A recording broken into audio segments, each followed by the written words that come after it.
হাজারো ডাক্তার দেখিয়ে যখন আমাদের সন্তান না আসে, আস্তে আস্তে ধীরে ধীরে যেন সবার মানসিকতা চেঞ্জ হয়ে যায়। তখন না সবাই একটু অন্যরকম প্রকৃতির হয়ে যায়। সে স্বামী বলো আর শাশুড়ি বলো আর যেই বলো না কেন, তাদের জন্য মানসিকতাই চেঞ্জ হয়ে যায়। ধীরে ধীরে যেন নিজেকে বড় অপরাধী মনে হয় যে আমার জন্যে আজকে তাদের সন্তানের মুখ দেখছে না। আজ আমার শাশুড়িটার বয়স হয়ে যাচ্ছে, সেও তার নাতিপুতির মুখ দেখতে পাচ্ছে না।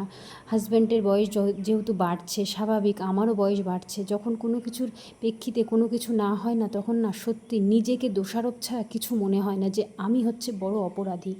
সত্যি বলতে জানো তো, এইসব আমার মনের মধ্যে না সব সময় যেন উল্টোপাল্টা ঘুরতে থাকে। হাজারো চিন্তা করি যে আমি এইসব চিন্তা করব না, যে না এইসব আমাদের কপাল, যখন হবার তখন হবে। কিন্তু জানো তো এক এক সময় কী মনে হয়, যেটা আমার মনে হয় আমি তোমাদের সঙ্গে সেটাই বলি। আমার মনে হয় কি, যে ডাক্তার দেখাচ্ছি মাসের পর মাস, কোনো কিছু যখন প্রেক্ষিত আমি পাই না, তখন মনে হয় কি যে তারা যেন আমার প্রতি কেমন অনীহা ব্যবহার, অনীহাটা লাগে। হয়তো তারা করে না, কিন্তু তাদের কিছু কিছু মানসিকতা মন দেখলে তো বোঝা যায় বলো।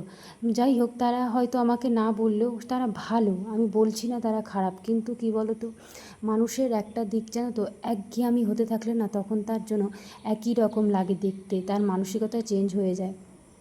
যাই হোক, সত্যি কথা বলতে আজ তোমাদের তো বললাম আমার মনের কথা। সত্যি বলতে কি জানো তো, আমার মন বলে কি যে আমার জন্যই কিছুই হচ্ছে না, আমার সব কিছু দোষ। এইসব আমি না সবসময় নিজেকে নেগেটিভ দিয়ে চিন্তা করে রাখি। এই জিনিসটাই আমার বড় ভুল। আমি চাই যে এইসব কিছুই না, এত চিন্তা করার কী আছে, সময় হবে সব কিছুই ঠিক হবে। কিন্তু এক এক সময় না মন মানে না, যখন ওই মাসে পিরিয়ডসটা হয়ে যায় না, তখন যে কী বড় নিজেকে এতটা দোষী মনে হয় আমি বলে বোঝাতে পারবো না। এতটাই দোষী আর অপরাধী মনে হয়। কি করব বলো, এখন না সয়ে গেছে সব কিছুই। ধীরে ধীরে যেন সয়ে সয়ে এমন হয়ে গেছে, পাথর হয়ে গেছে মন। চোখের থেকে জল বেরোতে গেলেও যেন অনেকটা মানে কষ্ট পেলে হয়তো চোখের থেকে আমার জল বেরোবে, এরকম অবস্থা আমার হয়েছে। যাই হোক, সত্যি কথা বলতে কি জানো তো, আমার শ্বশুর শাশুড়ি, মানে শ্বশুর নেই, শাশুড়ি ভালো, তেমন সে কিছু বলে না, কিন্তু বড় কিছু বলে না, ভালো তারা সবাই ভালো। কিন্তু এক এক সময় নিজের প্রেক্ষিতে তাদেরকে আমি দেখি, হয়তো তারা আমার প্রতি বিরক্ত বোধ হয়, বা স্বাভাবিক এটা হয়ে থাকে, না বললেও কিছু কিছু চোখের ভাষা তো পড়তে পারি না, বুঝি তো আমি সেটা।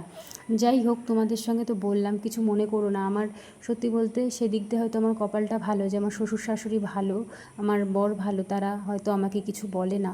কিন্তু আমি প্রেক্ষিতে সেটা দেখি বলে বললাম তোমাদের সঙ্গে। আবার অনেকের সাথে কিন্তু এই জিনিসটা ঘটে থাকে।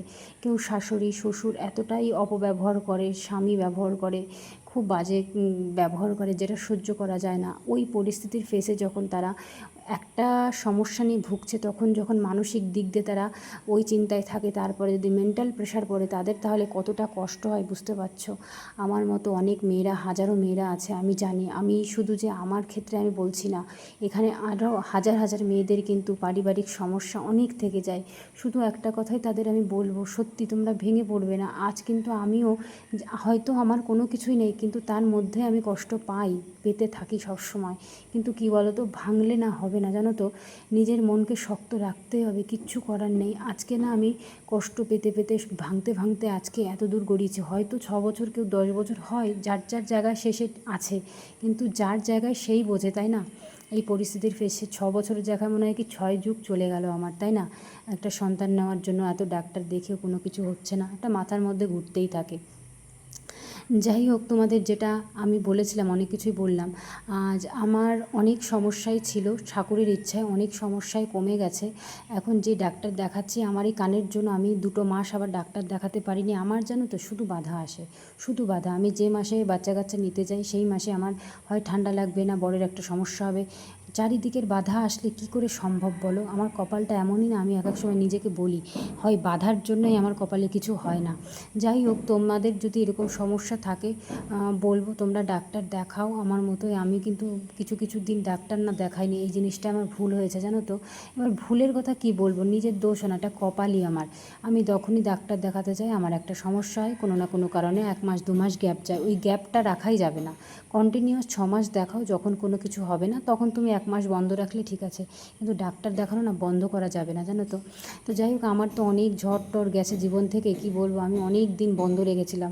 যখন বাবা মারা যায় তখনও 1 বছর, শ্বশুর মারা যায় তখনও কিছুদিন বন্ধ রেখেছিলাম, তারপরে ডাক্তার দেখিয়েছি। যাই হোক, এখন কন্টিনিউয়াস রাখছি। আর যে সমস্যাটার কথা বললাম, পিসিওডি কিন্তু আমার ছিল, সেটা থেকে এখন অনেকটাই আমি মুক্তি পেয়েছি। যেহেতু খাওয়া দাওয়া থেকে শুরু করে একটু ব্যায়াম যোগা আগে করেছি বলে অনেকটাই ঠিক হয়েছে। আর হোমিওপ্যাথিক ওষুধ খেলে না গোড়া থেকে কিন্তু সেই জিনিসটা ঠিক হয়। তো যাই হোক, এলোপ্যাথিক আমি খাইনি, আবার অনেকের এলোপ্যাথিকে শ্যুট করে, দেখো এলোপ্যাথিক খেলেও কিন্তু অনেক সময় কমে যায়, তাড়াতাড়ি আসে। আমার নিজের মায়ের বান্ধবীর মেয়ে, সে আমার থেকে বয়সে অনেক ছোট, তার প্রায় 7 বছর পর বাচ্চা কাচ্চা হয়েছে, জানো তো। সেই গল্প করছিল, জানো দিদি, আমারও এরকম 7 বছর হয় না, আজ আমার মেয়ে হয়েছে। যাই হোক, সে বড় হয়ে গেছে। সে বলছিল যে কতটা যে দুঃখ কষ্ট নিয়ে ডাক্তার চেঞ্জ করে করে আজকে আমি এই জায়গায়, কিন্তু ডাক্তার দেখাতে হবে, ডাক্তার কিন্তু ছাড়া যাবে না। যাই হোক, ওর কথা শুনে ছোট হলেও তার থেকেও কিন্তু আমি কিছুটা বুদ্ধি পেয়েছি যে না, ডাক্তার দেখানো বন্ধ করা যাবে না, ডাক্তার দেখাতে হবে, কারণ ডাক্তার দেখানো বন্ধ করলেই সেই জিনিসটা কিন্তু মেকআপ হবে না। যাই হোক, আমি কিন্তু হোমিওপ্যাথিক তো দেখাচ্ছি, তোমরা দেখেছো, ওষুধ খাচ্ছি। এই বাড়ি আসে না, বাবার বাড়িতে আসলে না ঠিক মতো হয় না, যাই হোক খাচ্ছি। তো যাই হোক বন্ধুরা, ভিডিওটা এই পর্যন্ত শেষ করব, পরের একটা নেক্সট ভিডিওতে দেখা হবে। ভালো থেকো, সুস্থ থেকো তোমরা।